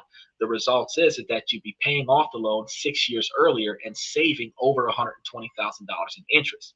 Now, you've probably heard of this before somewhere over the past 20 years. Banks sometimes offer it for a fee, but you should never, ever pay for it. It's just a clever packaging of strategy 2. You pay half your mortgage payments every 2 weeks. Since there are 26 2-week periods in a year, you end up making 13 full payments instead of 12. You can set this up yourself for free through your bank's bill pay. Just stick with strategy number 2. If you're deciding that you're going to pay, if you're supposed to be paying $26.61 and you decide to make 2 monthly payments of like $1,500 biweekly payments, instead of agreeing to it with the lender, you just set it up with your bank where you're sending the lender 2 payments. And as long as both payments go in before the due date, where you're not late, you're good. So if your payment is due on the 15th of the month, last month you would have sent $1,500 towards your $2,600 on like maybe the 25th. This month on the 10th, you'd be sending them another $1,500 before the $2,600 is due on the 15th, where they would have gotten $3,000 from you instead of $2,600. That would be how you would work that out, setting up those advance payments.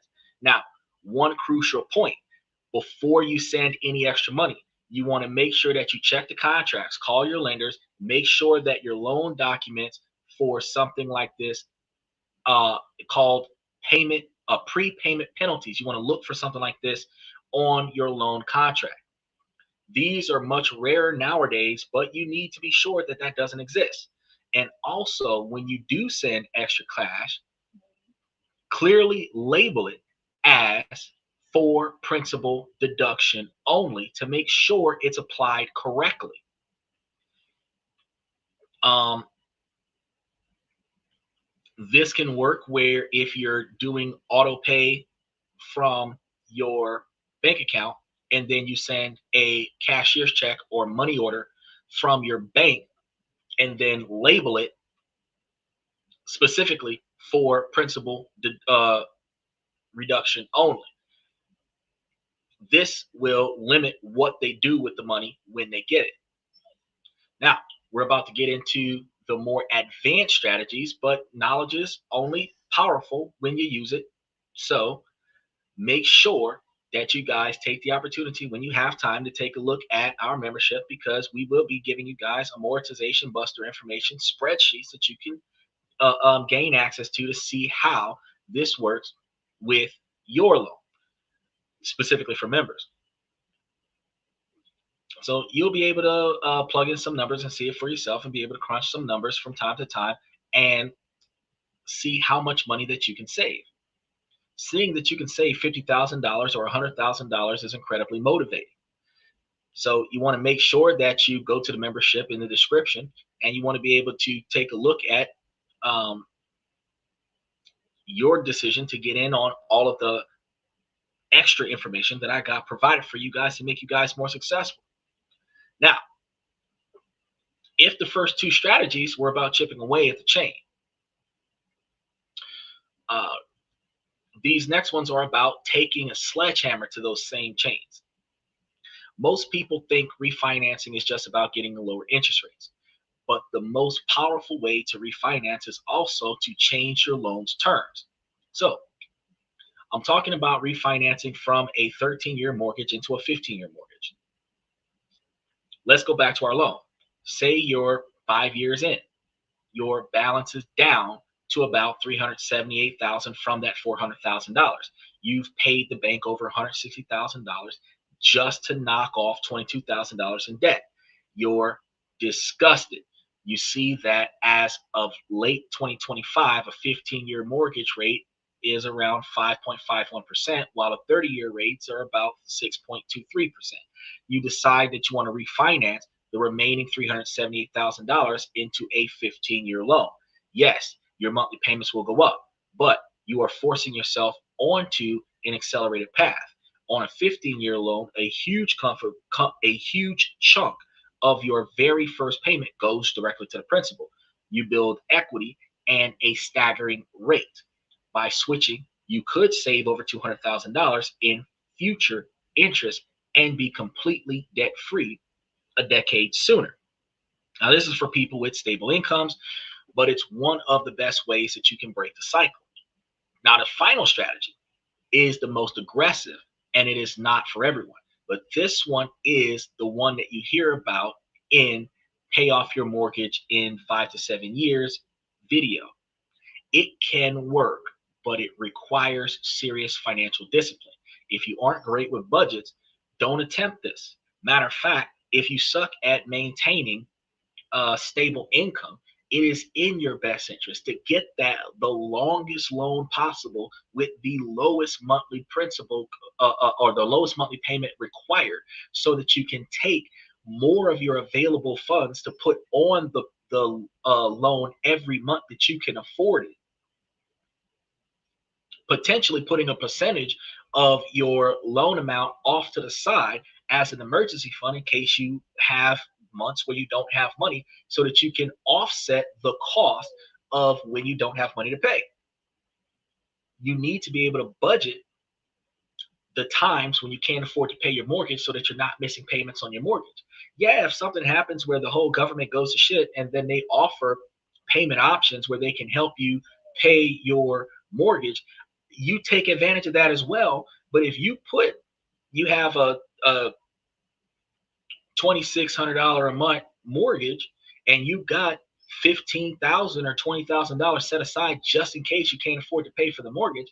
If a company like Navy Federal is going to help you pay your mortgage, you can take the money that you're getting from Navy Federal to pay your mortgage and take the emergency fund and pay Navy Federal, or take the emergency fund and pay the mortgage and Navy Federal, so that by the time that catastrophic failure subsides itself, not only you can build up that emergency fund to cover the mortgage, but you can also expedite the enhanced payments during catastrophic failure, where everybody else is not making payments and getting exemptions, and you're continuously making payments and not having negative hits on your credit score.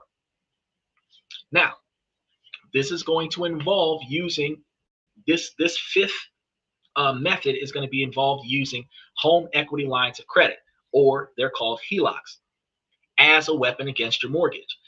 The theory is to use a simple interest HELOC to attack your front-loaded mortgage. Now, here's the process. You get a HELOC, which is a revolving line of credit. You take a large chunk from the HELOC, say like $30,000, and you make a massive principal payment on your main mortgage. This instantly shaves years off your loan. This is the critical part. You got to pay attention to this. You direct your entire paycheck to be deposited straight into the HELOC. Every dollar that you deposit immediately pays down the HELOC balance, reducing the amount of interest that is charged. You pay all your monthly bills, groceries, utilities, even the mortgage payment itself out of the HELOC. At the end of the month, any leftover income stays in the HELOC, aggressively paying it down. Once it's paid off, you repeat the process again. The warning here, huge warning, this is a high wire act with no safety net. HELOCs often have variable rates. If you're not disciplined, you could end up with a big mortgage and a maxed out HELOC at the same time, putting you at risk for foreclosures. This strategy is a powerful tool, and it can build something amazing if you're capable of handling it. But if you're not careful, this could cause serious injury towards your financial stability. And it's one of the reasons why I tell you guys to play it safe. Get the stretched out loan, the 30-year, the 50-year, with the low payment. Then overpay it. Let's say the average individual that's making over $4,000 a month is supposed to be paying less than 25% or less than 30% of their standard of living in order to pay the house. You're making about $4,000 a month. You should be paying for a house that costs you less than $1,000 a month. If you're paying for a house that costs less than $1,000 a month, then you should be capable of getting a stretched out loan that puts your house at close to $700 or $800 a month. If your house is valued at about $700 or $800, or not valued, but costing you about $700 or $800 a month on the mortgage, for those very same people that are willing to pay $3,000 a month for rent, you could have that $900 a month payment requirement on your 30 or 50-year loan and be paying $3,000 a month towards it, which is 3 times the amount of money that is required to cover the loan, where $2,000 out of your $3,000 a month would be going directly on the house. You would be paying the house off 3 times faster. So if you had a 30-year loan and you're only supposed to be paying around $900 a month, you're paying $3,000 a month, you would likely pay your house off in 10 years. Now, the plus side of this particular method is if you are overpaying on your house and 5 years in, you need to take out a HELOC, you've got more equity towards your house because you've overpaid on your house. So if, let's say your house was $150,000, $200,000, let's say it was $200,000 house. And out of that $200,000 house, you're probably going to be paying $350,000, which means that roughly over 30 years, you would be paying like $10,000 or maybe $15,000 a year, right, on the house. But if you're paying three times as much, where you're throwing down almost $30,000 a year on the house, you are likely to chip away at that $350,000 inside of 10 years. which also means that you are likely to cover the spread and inside of 5 years accumulate $50,000 to $75,000 worth of money towards the liquidity of the house, which means that you could take out a $50,000 or $75,000 HELOC line of credit on a house and use that to offset whatever it is that you're trying to do. Some people take these HELOCs out to get solar panels on their house, to buy cars so that they don't have to pay finance charges on the cars, or student loans, bail somebody out of jail or something to that effect. But if you use that HELOC to do things like your revolving bills, phone bill, light bill, water bill, you could pay that for the next 12 to 15 months. Just pay that out in advance. They owe you service now because their service comes at a fixed rate. Then you could take the remaining money and throw it on a house. Then you could take your whole paycheck and put it on the the HELOC and pay down the HELOC because all the bills are paid, including the house. If you knock something like that off where your rent, light, gas, water, and car insurance are covered for the next 6 months, well, your car insurance is covered for the next 6 months, but the rent, light, gas, and water is covered for the next 12 months, and the HELOC is covering the mortgage for the next 12 months, you're good to go. Then you could take your money and put it down on covering that HELOC and paying the HELOC down. Then you can utilize the HELOC again to cover the spread again. You could do this every 12 months and likely pay the house off within 2 to 5 years of starting to utilize the HELOC method, because you have lowered your monthly payments down dramatically. Likewise, if you were the kind of individual that decided to refinance the house, there's another option there. If you refinance the house and you got you a longer mortgage on refinancing the house because of all of the extra equity involved in the house, as long as the house is over $50,000 and you're refinancing the house, you're likely to find yourself in situations where you might have a $250 a month payment after refinancing. In that particular situation, if you're still putting down $3,000 a month, you are still knocking that down, but you now have, when all shit hits the fan, the minimum requirement of throwing down $250 to cover the rent, or $750 to cover the rent for the next 3 months. So again, in that government shutdown experience, all of your stuff would have been covered and you would not have to worry about where you're going to get money from. Now, this gentleman came back and he jumped up and said, I'd rather buy gold with it. Well, that's not a smart move. If you were to mortgage your house or take out a HELOC against your house, now you basically have two debts against the house, and you take that money and you go and put it up towards the value of gold. Stupid move. Reason why it's a stupid move: gold is not appreciating that much where you would be able to sell the gold that the $30,000 or $50,000 worth of gold that you have to help you pay off your house. Second, you still have to sell the gold in order to get the capital back in order to pay towards your house. So if you were to take out a massive loan against your house to go and buy gold, that would be a dumb decision, because you would now owe all of the money for the house, all of the interest for the loan, and those two types of loans is going to be more than the profits that you would get off of gold. These particular strategies are designed to reduce the quantity of payments that you have to have, which reduces the quantity of interest that you have to pay, which ultimately saves you money on buying your house, since you couldn't buy your house cash up front. Now, after you own your house, if you decided that you wanted to mortgage your house and invest in something, you would want to invest in, whether it's gold, silver, platinum, Bitcoin, whatever it is, you would want to invest in something that is going to give you back a larger guaranteed return than the interest rates on your mortgage. So looking at 7%, let's start with Bitcoin. Bitcoin, if you buy and hold Bitcoin, not massive trading, Bitcoin is going to give you a guaranteed 4% return, a little bit more than the bank. Bonds, a little bit more than Bitcoin, because bonds are like 4.1, 4.2%. Gold and silver is not giving you a massive return month over month, year over year, but it is increasing ever so slightly. But again, over the course of 3 years, you might see a 50 to 75% increase over 3 to 5 years in volatile markets, but it's not always a guarantee.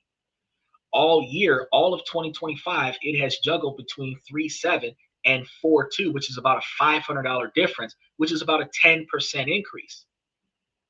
When you consider the fact that you will get taxed on the increase on your investment, if you made a 10% increase on your initial investment on gold, after they take out the 10%, the 3% of taxation, ignoring inflation, you would have just enough money to break even on your mortgage before you consider any fees that are involved with the transaction of buying and selling the gold. Now, stocks is the only location besides real estate where you can turn about more money than the loan. If you took out an equity loan on the house, and that equity loan, or not an equity loan, but a HELOC, you take, yeah, this equity loan, you take a HELOC out, and you put that 50 grand into a buy and hold stock option that would hold and produce 20% monthly. Well, 20% annually, but revolving door if you did a 20% annual return. You owe the bank or the HELOC, well, not necessarily HELOC, because if you did a mortgage, the mortgage will be about 7%. The HELOC will probably be more than that. But if you did the mortgage for 7% or even 8%, and you take that money, you put it into a stock option that's paying you 20%, that difference is that you would profit before taxes 13% return.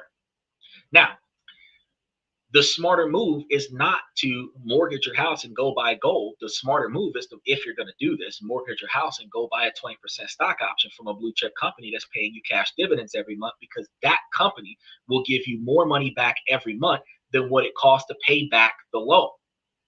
One of the benefits of that is, though, in addition to this, is that after you've paid back the loan, you can take out another one, put a larger quantity of capital up there than what your original principal is, because the interest from your loan paid off your loan. The interest from your stock investment paid off the loan that you got, the mortgage that you got.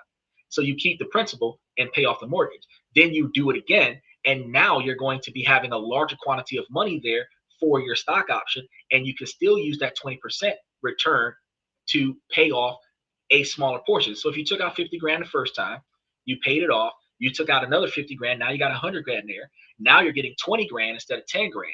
And and that 20 grand that you're getting back off the 100 grand off the house, plus whatever you put on the stock option, the house is being paid for by the stock option.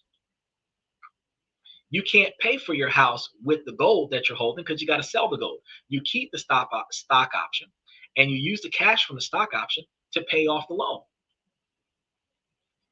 And the best part about that type of strategy is that the profits from the stock option are paying off a debt, which makes that a tax exemption.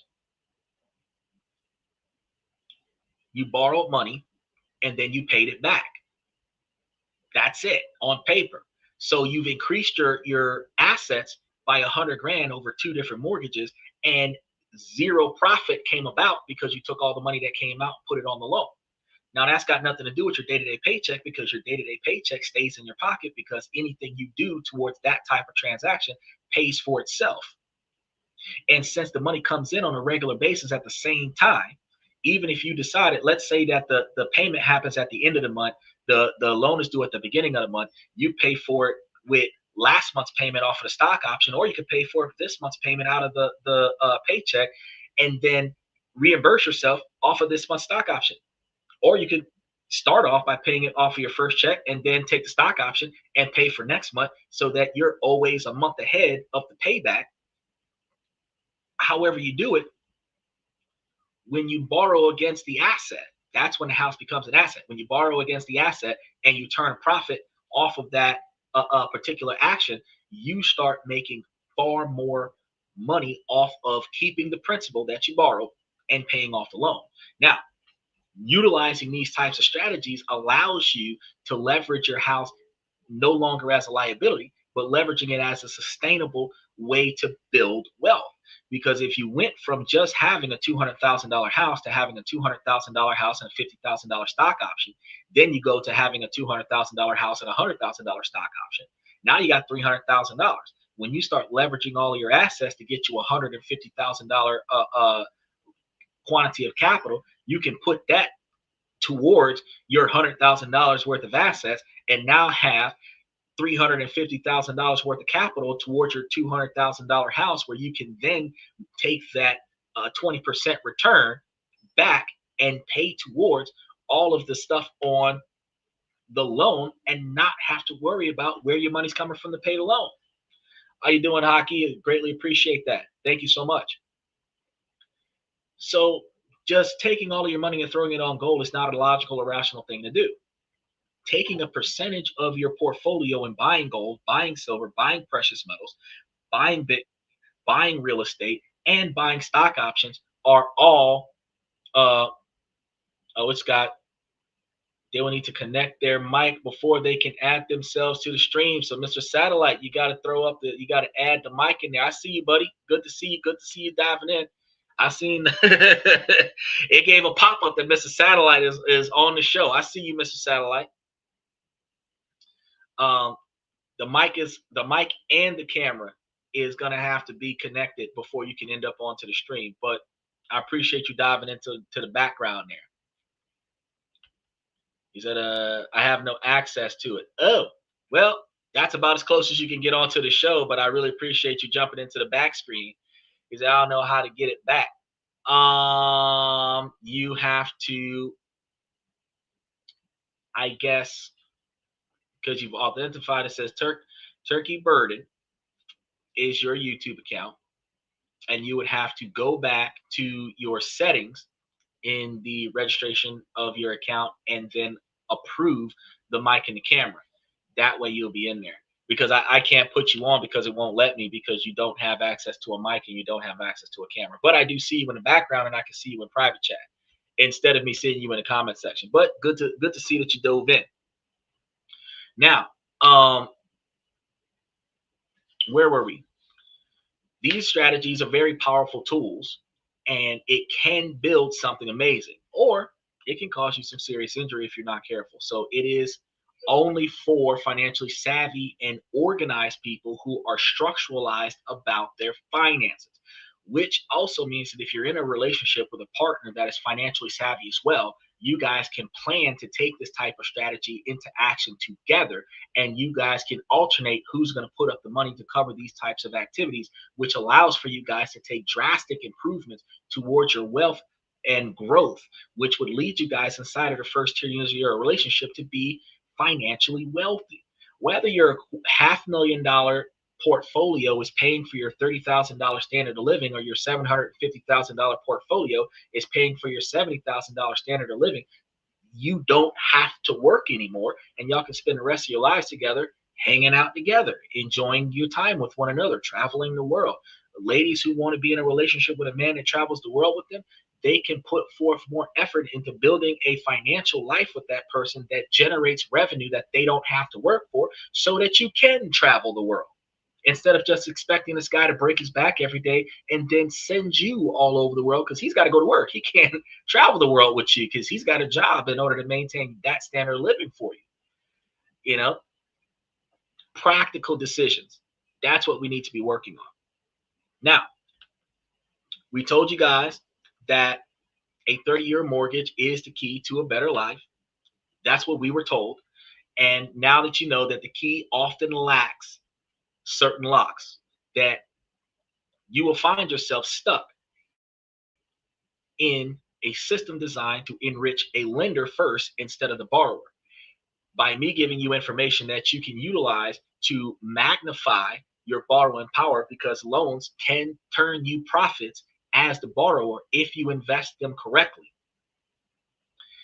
The knowledge that I give you allows you to recognize that the amortization schedules that originally are given to you in the initial contract is stacked against you, and the cycle of moving and getting new loans can keep you trapped in the most expensive years of home ownership every time you change it over again. But you're not powerless. You don't have to just go along with the flow and charge that as the cost of doing business.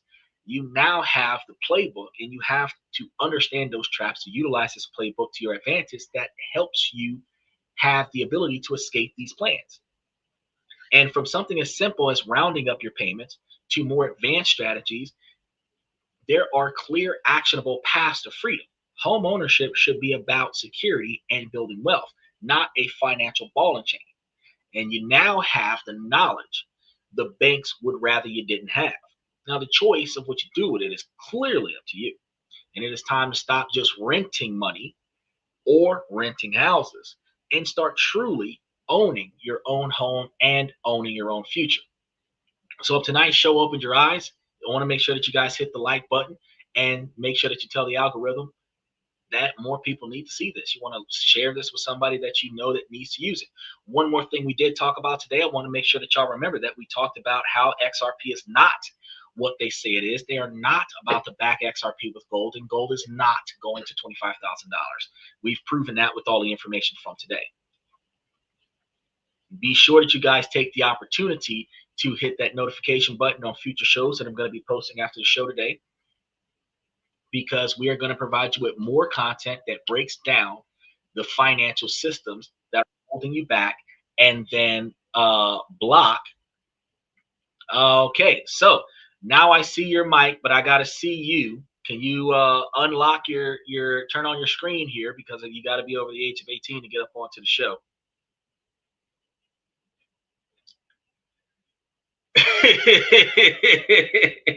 But I appreciate you diving in.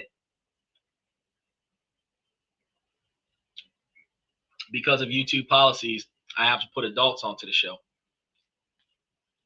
But we're also going to make sure that we debunk a lot of the myths and the legends that are around all of those individuals that provide us with stuff. I can't even call it facts, stuff that we tend to try to take seriously.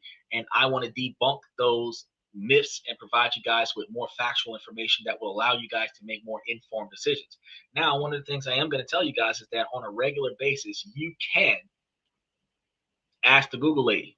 You guys can take it upon yourself to Google it. Hey Siri, hey Cortana, hey Bixby. That's the ceiling, that's the wall, that's the curtains.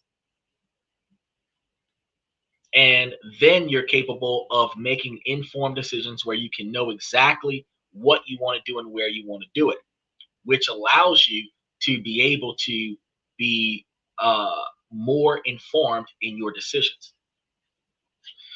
Now, I want to hear from you guys. Which strategies are you going to use first? Make sure that you guys take the opportunity to think about it and then put it into the comment section. Let's start a conversation that helps each one of you on your journey to success. And if you guys are ready for the next step, well, that looks like you are feeding your snake, turtle, rat thing. Is that a gerbil? Is that a crab? You got crabs? Is that roaches? So you got roaches, crabs, turtles, sharks. He's got all kind of stuff in this tank over here. Is that a piranha bed that you got going on over there? Jesus Christ, Mr. Satellite. You got a whole aquarium.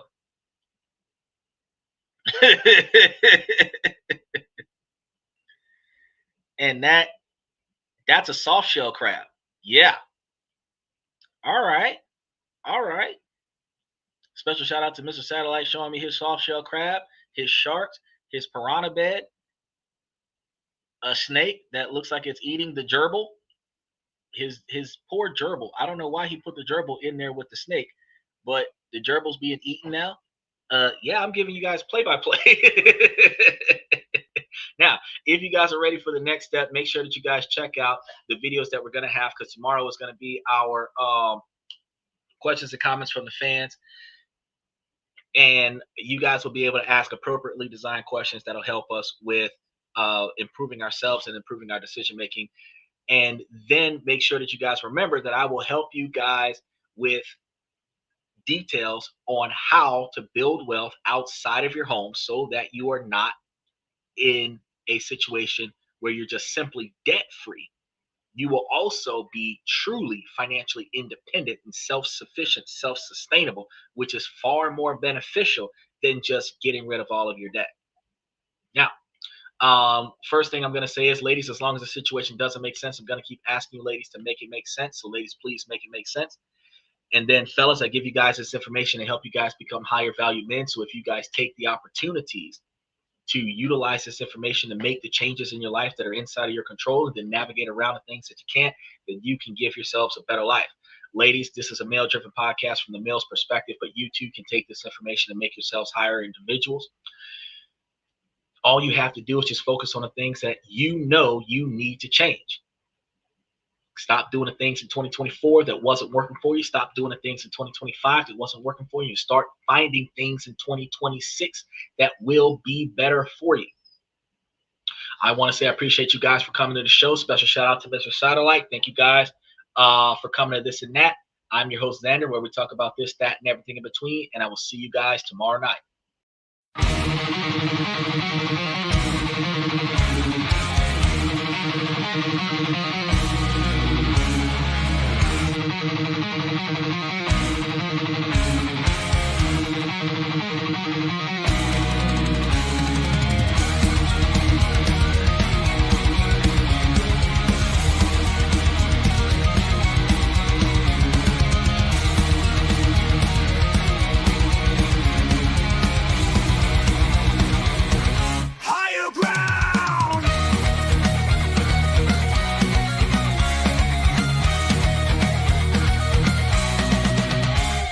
Chase validation, now I validate myself.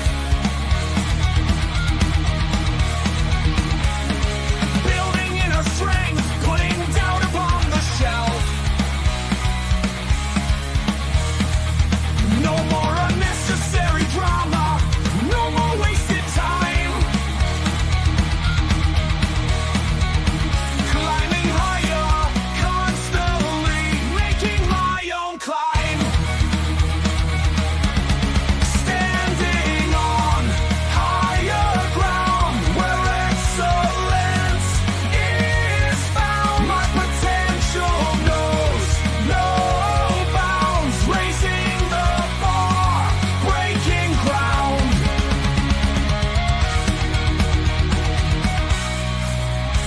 My network is my net worth.